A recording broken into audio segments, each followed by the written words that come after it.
देखिए, अब चूंकि यहाँ पे हम लोग बैठे हैं और गौ आधारित खेती का आजकल बहुत ज्यादा लोग मतलब गाइड किया जा रहा है। और अगर आप उठा के देखिए 18वीं शताब्दी से पहले, 18वीं शताब्दी के बाद तो अंग्रेजों का, आप उसे 16वीं शताब्दी के पहले भी चले जाइए, तो 16वीं शताब्दी से पहले जब उठा के पूरा देखिए तो हम लोग के यहाँ पे पूरी तरीके से गौ के आधारित, गौ हर एक व्यक्ति के घर में आपका गाय होती थी और उसी के आधारित पूरी खेती की जा सकती थी। आज जो प्राकृतिक खेती नाम है वो वही खेती है। 3 टाइप की खेती लोग बता रहे, जो एक हम लोग अभी करते हैं केमिकल वाली, यूरिया डीएपी वाली, एक ऑर्गेनिक जैविक खेती जिसको आप लोग जानते होंगे, जैविक खाद इत्यादि चीजें, एक प्राकृतिक खेती। प्राकृतिक खेती और जैविक खेती में अंतर, जैविक खेती भी ठीक है, जो वर्मी कंपोस्ट हो गया, ये सब हो गया, केचुआ खाद हो गया, ये सब, लेकिन जो प्राकृतिक खेती है वो ये कहता है प्राकृतिक खेती कि गाय और गाय का गौमूत्र और गाय का गोबर और उसके द्वारा दूध, जिसका छाछ और आपका, हाँ, ये सारा जो है, ये सारे को मिला करके जो खेती की जाए वो प्राकृतिक खेती। मतलब प्राकृतिक खेती में आपका खेत है, गाय है, और गाय वो भी देसी गाय, उसमें साफ साफ प्राकृतिक खेती में लिखा गया है कि गाय मतलब देसी गाय। अब देसी गाय क्यों? क्योंकि बाकी जो गाय हैं उसमें वो क्वालिटी नहीं है, उनके जो दूध, उनके जो आपके गौमूत्र है या जो गोबर है, तो अगर आजकल उस पर काफी रिसर्च भी किया गया, पता चला कि गाय गौमूत्र में कुछ ऐसी एंटीबैक्टीरियल प्रॉपर्टीज जिसकी वजह से बेनिफिट हो रहा है, और इसको इस पे पद्मश्री भी मिल चुका है। पद्मश्री मतलब भारत सरकार का चौथा सबसे बड़ा पुरस्कार होता है, सुभाष पालेकर जी करके हैं। तो चूंकि ये पद्धति हमारे पूर्वजों द्वारा की जा रही थी बट बीच में पूरी तरीके से गायब हो गई, तो सुभाष पालेकर जी महाराष्ट्र के किसान थे, अब तो बहुत बड़े वैज्ञानिक हो गए वो, तो उन्होंने फिर से इस पद्धति को समझा और फिर प्रयोग किया और उनको पता चला कि ये सारा पद्धति काम कर रहा है। तो उसी में एक आपका आता है जीवामृत बीजामृत, जिसको हम लोग बोलते हैं। अब जीवामृत बीजामृत बनाना बहुत आसान है, और जीवामृत अगर 200 लीटर हम बना दिए और सिंपल पानी के रास्ते खाली खेत में डाल दिए तो फिर वो काम कर जाएगा। जो आपकी मिट्टी होती है, मिट्टी में देखिए सही बताएं, अगर सच बोला जाए तो मिट्टी को हमें बाहर से कुछ देने की आवश्यकता ही नहीं है, क्योंकि मिट्टी के अंदर ऑलरेडी जो पोषण तत्व होते हैं वो एज इट इज उसमें है। पर जो पोषण तत्व होते हैं मिट्टी के अंदर वो टाइप के नहीं होते, उस प्रकार के नहीं होते जिस प्रकार से पौधा उसको ले ले। पौधा उसको, वो बहुत ही मिश्रित फॉर्म में होते हैं मिट्टी के अंदर, और जो पौधा होता है उसे बहुत सिंपल फॉर्म में लेना चाहता है, तो पौधा जो जड़ होते हैं उसे ले नहीं पाते हैं। तो क्या करते हैं कि जो उसके अंदर आपके सूक्ष्म जो जीवाणु होते हैं, सूक्ष्म अति सूक्ष्म, जिसको हम देख भी नहीं सकते, तो वो आपकी मिट्टी में होते हैं। बट वो जो सूक्ष्म और अति सूक्ष्म जीवाणु होते हैं वो खाते क्या है, पता है क्या खाते हैं? वो आपको मिट्टी को खाते हैं। कुछ जीवाणु आपके जो हवा है, हवा से आपका ऑक्सीजन नाइट्रोजन लेते हैं, और उसी में से वो जीवाणु आपके जो मिट्टी में एक तत्व होता है जिसको बोलते हैं जैविक तत्व, जैविक कार्बन, जो आपका जैसे उसको ह्यूमस भी अंग्रेजी में बोलते हैं, तो ह्यूमस को खाते उस पे रहते हैं, और वो जब उसको खाते मिट्टी को तो फिर उसको मिश्रित से सिंपल में तोड़ देते हैं। तो आपका नाइट्रोजन भी उसी मिट्टी में उपलब्ध है, फास्फोरस भी उसी मिट्टी में उपलब्ध है, और टोटल 16-17 न्यूट्रिएंट पोषक तत्व चाहता है पौधे को, किसी भी पौधे को, जिसमें 6 मुख्य होता है, 3 अति मुख्य होता है। 3 अति मुख्य मतलब नाइट्रोजन, फास्फोरस, पोटास, जिसको आप यूरिया डीएपी देते हैं। यूरिया डीएपी केवल आप 2 तत्व दे रहे हैं। अब आप सोचिए कि जो बाकी के 13-14 तत्व है वो तो पता ही नहीं है क्या है कैसे, तो वो आपकी मिट्टी के अंदर उपलब्ध है। अगर हम लोग कुछ ऐसा करें कि वो जो केमिकल फार्मिंग करते करते वो जो जीवाणु मर गए हैं उनके अंदर वो जीवित हो जाए, और एक आपका जैसे ये केचुआ हुआ आइसिनिया फेटिडा, जो ये हम लोग वर्मी कंपोस्ट में यूज करते हैं, तो पालन से कोई दिक्कत है वही बताइए। जो भी कोई समस्या हो आप सब बताइए ना, गाय के बारे में कोई समस्या, कोई बैलों के बारे में समस्या है, या और किसी तरह की और समस्या है, बोला भैया, बोला ना, फटाफट बोलिए, बोला। झगड़ा नहीं बताता ना कि क्या भरित लागल हमार कम दूध दे। हां, जो भी समस्या है तो लागल, अब एक एकड़ में धान काट ले 4 बोरी डीएपी डाल दे 5 बोरी यूरिया, जो भी है बता, झूठ क्या कोई समस्या नहीं, वो आपको देता ही देता है ना। धरती मां है और माँ कभी भी आपको निराश नहीं करती। 1000 गलतियां कर दीजिए तभी माँ माँ ही होती है। आप इस बात को, माँ की ममता को सुने हैं, पढ़े हैं, सब सुने हैं ना। तो धरती हमारी माँ है, तो हम माँ जैसा उसके साथ व्यवहार करें। तो प्रथम तो आप ये करिए कि उसको आज से ये मान लीजिए कि ये मेरी माँ है, मेरी रोजी है, मेरी रोटी है। आप उसमें से निश्चित रूप से आपको बरकत होगा, मैं आपसे वादा करता हूँ। नंबर दो क्या है, किसी भी फैक्ट्री में आप चले जाइएगा, बड़ी से बड़ी फैक्ट्री में चले जाइएगा, वहां आप पूछेंगे आपको शुद्ध प्रॉफिट कहां से होता है, प्रॉफिट कहां से होता है। बिरला फैक्ट्री लगी है यहाँ, या रिलायंस है, हिंडाल्को है, इनमें आप कभी भी जाइएगा, बड़े आदमी से जो बड़ा उच्च स्तर का हो, उच्च स्तर अधिकारी से आप बात करिएगा, आपको कंपनी को सबसे ज्यादा फायदा कहां से हो रहा है, ऐसा पूछिए, वो बताएगा आपको।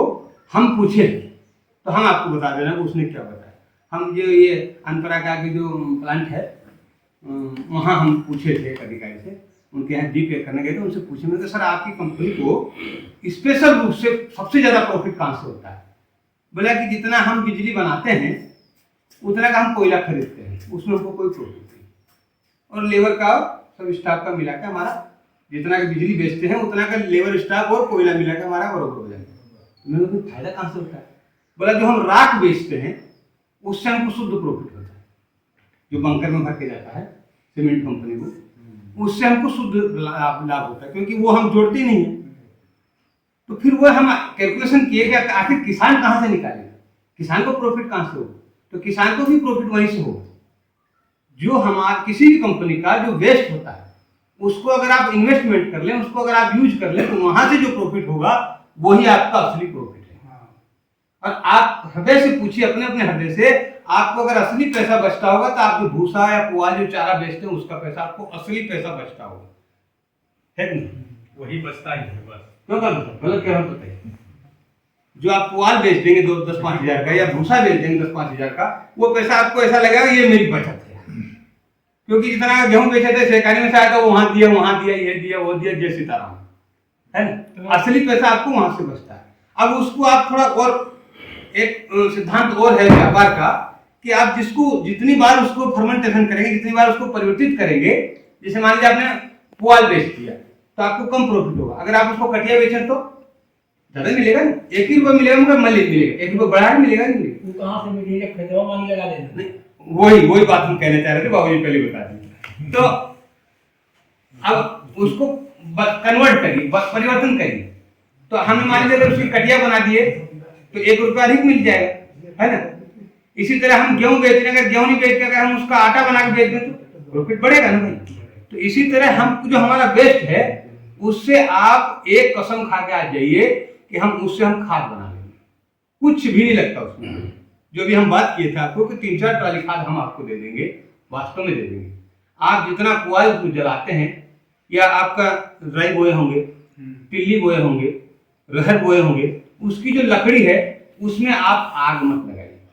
क्योंकि आग लगाने का मतलब क्या है, आग का शब्द क्या, आग जैसे मान लीजिए आप अभी गेहूं बोए हैं, किसी की 4 भैंस अगर उस गेहूं को खा जाए, आप शाम को जाके क्या कहेंगे, हमारे खेत में आगे लगा दिए तो और भैंस आ गए, यही नहीं कहेंगे।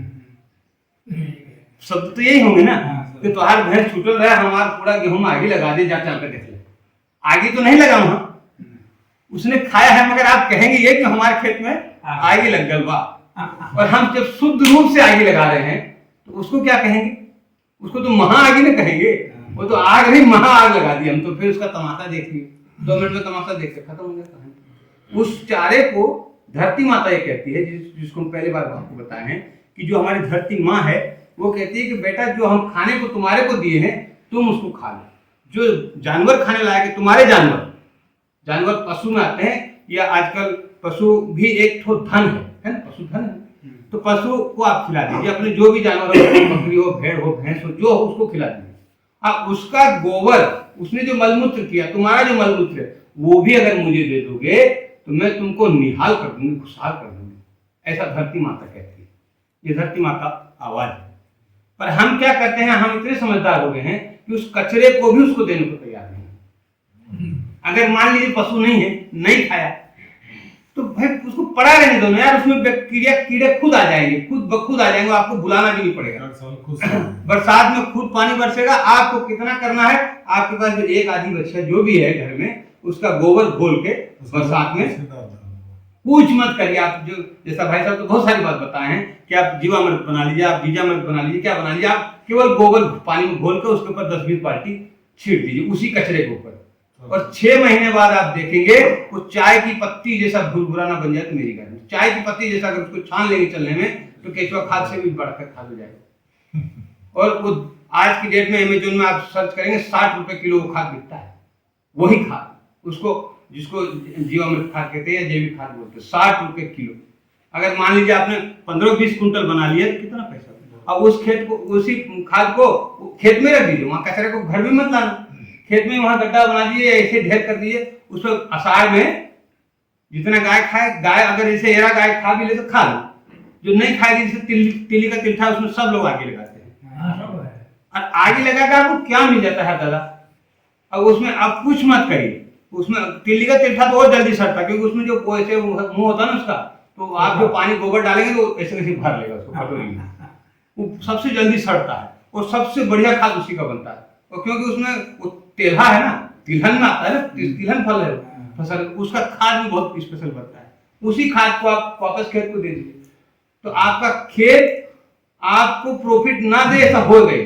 और बाकी जो चीजें हैं कि भाई हम भाई साहब जैसे बता रहे हैं कि उनके चने में जो सूख रहे हैं, तो उसके लिए सबसे बढ़िया तरीका यह है कि आप जब बीज बोते हैं उसी समय थोड़ा सा वो जो गोमूत्र वाला कल्चर है शोधन कर ले, ज्यादा, गोमूत्र और नीम, कुछ और बहुत सारी विधियां हैं। सबसे सरल तरीका आपको बता रहा हूँ, आप जब बीज बोने लगे आपने घर में एक मटके में गोमूत्र भर लीजिए, बेल गिरा हुआ कैसा भी गोमूत्र उसको भरे रहिए मटके में, और उसी में थोड़ा सा नीम का पत्ता डाल दिए, भरे रखिए। जब आप बीज बोने लगे, जो भी कोई भी बीज बोइए, उसमें 1-2 किलो उसको निकालिए, उस झोल को गोमूत्र को, और बीज को गीला कर लीजिए, फिर बो दीजिए, फिर आपका समस्या नहीं होगा, वो कल्चर हो जाएगा एक तरह से आपका। और अगर आपके घर का बीज है तब भी वो संस्कारित बीज हो जाएगा, अच्छा पैदावार।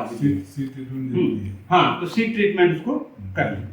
तो इस तरह से 2 चीजें आपको हम बताएं कि खाद आप कम से कम अपना चारा जो है उसको ना जला के खाद बना लीजिए, निश्चित रूप से हमको